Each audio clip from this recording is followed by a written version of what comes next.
Comment faire votre première étude de cas UX pour postuler? Quel sujet choisir et quoi y inclure? Nous le saurons dans cette vidéo.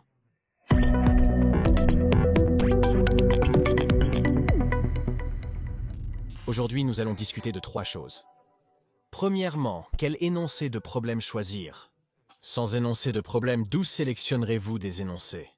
Deuxièmement, que faut-il inclure dans votre étude de cas? Quels sont les éléments très importants à inclure dans votre étude de cas? Et troisièmement, une fois votre étude de cas terminée, où la publier, comment l'inclure dans votre portfolio et comment l'envoyer à vos recruteurs, afin que vos chances de sélection augmentent encore plus. À la fin de la vidéo, je partagerai avec vous 3 ressources importantes que vous pouvez utiliser pour améliorer considérablement votre première étude de cas UX. Assurez-vous de regarder cette vidéo en entier. Voyons comment choisir votre sujet si vous réalisez une étude de cas pour la première fois. Voyez, je vous recommanderais de choisir un domaine qui vous intéresse beaucoup ou un domaine dans lequel vous avez déjà des connaissances. Par exemple, si vous êtes intéressé par la finance, alors restez dans le domaine de la finance. Si le montage vidéo ou les films vous intéressent, envisagez une carrière dans le divertissement. Après avoir sélectionné un domaine, vous avez besoin d'une énoncé de problème que je vous fournirai bientôt.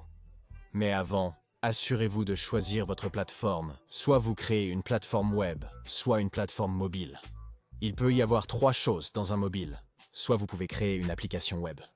Cela signifie que lorsque vous ouvrez Google Chrome sur votre téléphone et ouvrez un site web, c'est aussi une sorte d'application qui s'ouvre sur votre téléphone. Donc certaines applications web fonctionnent sur le téléphone, où tous les éléments sont faits en hypertext, markup language et cascading style sheets. C'est un langage de programmation qui peut faire presque tout. Donc, lorsque vous créez une application web pour mobile, vous obtenez beaucoup de possibilités. Mais il y a 2 autres catégories sur mobile, les applications Android et les applications iOS. Donc si vous le souhaitez, vous pouvez également créer une application web. Sinon, pour une concentration spécifique sur Android, choisissez une application Android. De même, vous pouvez choisir une application iOS spécifique. Mais si vous avez choisi une application mobile Android ou iOS, il est très important que vous lisiez les directives de ces plateformes. Dans certaines vidéos précédentes, nous avons discuté d'où obtenir les directives iOS, d'où obtenir les directives Android. Je placerai les liens des directives dans la description. Si vous lisez les directives sans interface utilisateur Android ou iOS, alors votre recruteur saura que cette personne n'a pas fait assez de recherche, et vous finiriez par être rejeté. Je vous conseille de visiter Medium, Dribbble et Pinterest si vous choisissez un domaine spécifique. Écrivez le nom de votre domaine et ajoutez-y une application mobile ou une application web. Vous obtiendrez instantanément des milliers d'images où vous trouverez beaucoup d'inspiration intéressante. Donc, vous pouvez sélectionner des idées à partir de là. Sinon, j'ai une ressource très intéressante qui génère automatiquement des énoncés de problèmes. Il s'appelle Sharpen.design et vous pouvez aller à ce produit et cliquer sur Produit/UX. Et puis il y a un petit bouton qui dit Nouveau défi. Ainsi, en continuant à cliquer sur le nouveau défi, il crée automatiquement des études de cas et des énoncés de problèmes captivants pour vous. La question est maintenant sur ce qu'il faut inclure dans l'étude de cas. Disons que vous avez un sujet, vous avez une déclaration, vous avez commencé un petit travail. Mais quand il s'agit de documentation, quand il s'agit de rédiger votre étude de cas, alors quel sujet devons-nous absolument inclure? Au début de votre étude de cas, rédigez d'abord un résumé de projet. Et je recommanderais que vous n'utilisiez pas de mots sophistiqués dans cette étude de cas complète. Évitez les paragraphes trop longs. Vous devez rendre les choses très visuelles, très interactives. Il se peut que vous mettiez du temps à le rendre joli. Mais croyez-moi, utiliser des mots compliqués n'est pas très impressionnant. Vous devez rendre les choses très simples. Vous devez être très authentique. Vous n'avez pas à mentir que vous avez mis de faux cadres, de faux personnages, de faux graphiques à barre. S'il vous plaît, ne faites pas ça. Les recruteurs peuvent le sentir à des kilomètres à la ronde. Maintenant, dans le résumé du projet, votre énoncé de problème est inclus. Mais après votre résumé, vous devez résumer votre énoncé de problème en une seule phrase. Parce que vous obtenez une direction à partir de cela. Après avoir formulé votre problème, montrez votre processus de recherche. Il y a beaucoup de choses dans la recherche, mais nous allons couvrir certains points spécifiques qui sont très nécessaires. Vous devez montrer combien d'efforts vous avez mis pour comprendre votre utilisateur. Donc si vous avez fait quelques entretiens, vous pouvez toujours les mettre. L'utilisation de personas d'utilisateurs fictifs est également acceptable. Assurez-vous de vous concentrer uniquement sur 2 ou 3 personas d'utilisateurs, plutôt que 6 ou 7. Vous voulez le rendre très concentré, non? Vous affirmez que c'est mon problème. Voici mes 2 types d'utilisateurs. Je vais résoudre leurs problèmes aujourd'hui. Après les personas, Créez vos flux d'utilisateurs, c'est-à-dire, quand un utilisateur ouvrira mon application, quels seront ses principaux objectifs? Pour atteindre ses objectifs principaux, il naviguera à travers l'application. Donc, vous pouvez aller sur Google et rechercher l'architecture de l'information de Google. Vous pouvez comprendre les personas utilisateurs. Vous pouvez comprendre les parcours utilisateurs. Vous trouverez tout cela sur Internet. Je ne vais pas vous l'expliquer car des personnes bien meilleures, des personnes beaucoup plus compétentes enseignent cela sur YouTube et Google Pay gratuit. Après les flux d'utilisateurs, placez vos maquettes filaires. Les maquettes filaires sont désormais possibles sur Figma. Vous pouvez aussi les réaliser sur des cahiers. Vous pouvez aussi le faire sur iPad. Mais vous devez ajouter des wireframes uniquement lorsque vous les utilisez réellement. Par exemple, en tant que concepteur d'interface utilisateur, je réalise peu de wireframes. Je crée habituellement une interface utilisateur basse fidélité. Donc, je ne réalise jamais de wireframe sur papier et crayon. Je n'utilise jamais mon Figma pour créer ces rectangles. Je fais le wireframing mentalement. Lorsque je conçois une interface utilisateur, je réalise une version de basse fidélité. Je crée des prototypes basse fidélité avec boutons, menu déroulant, texte réel.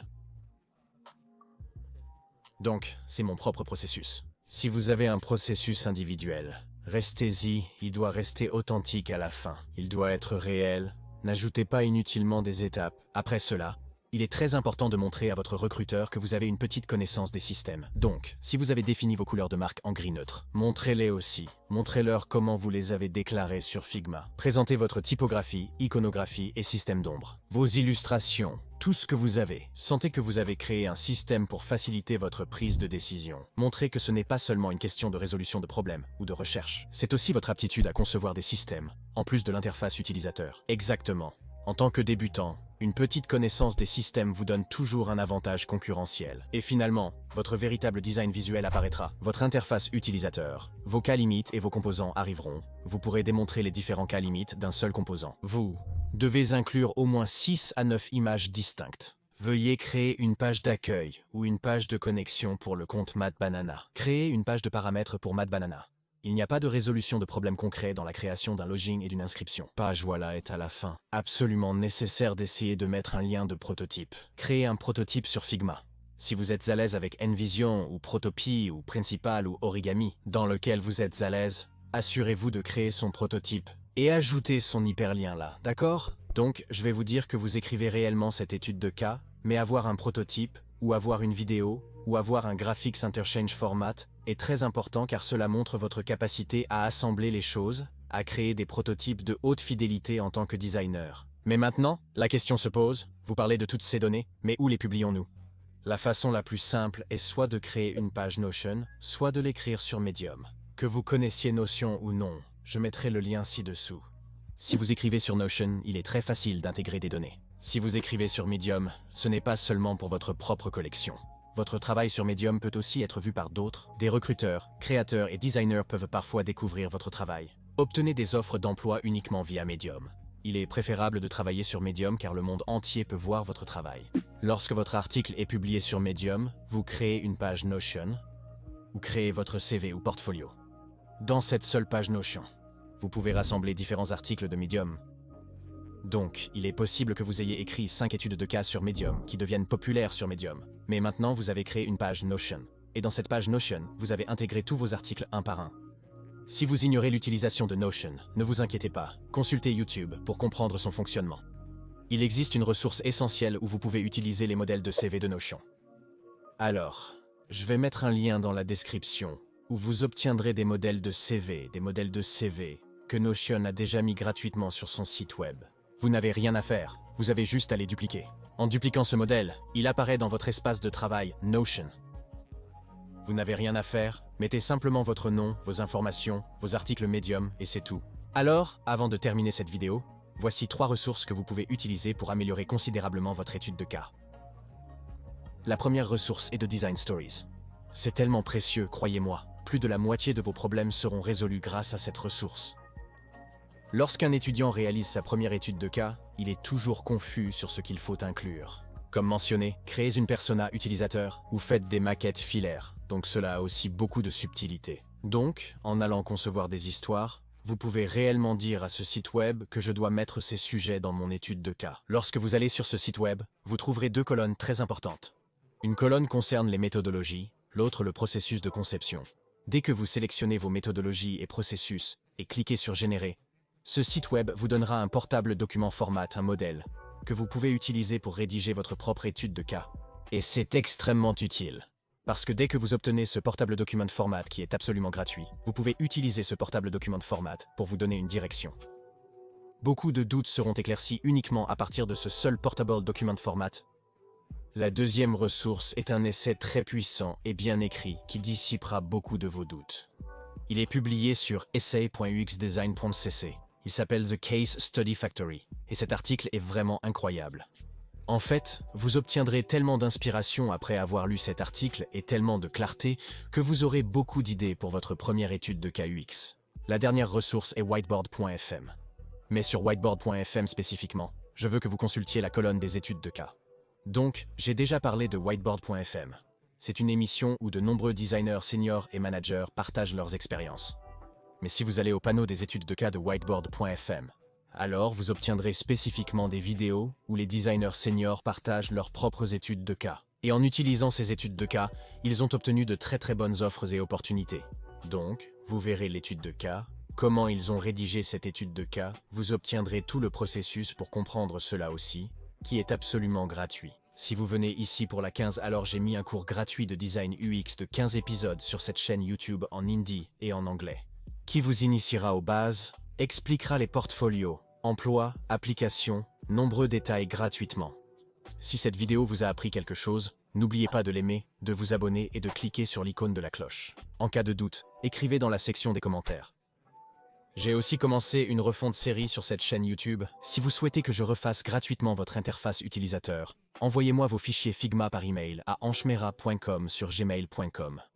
J'espère que vous prenez soin de vous, aussi bien mentalement que physiquement. Continuez à concevoir des choses incroyables. Votre ami Anchemera vous salue.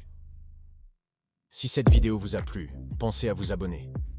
Je fais souvent des vidéos sur le design UX, le marketing et le storytelling.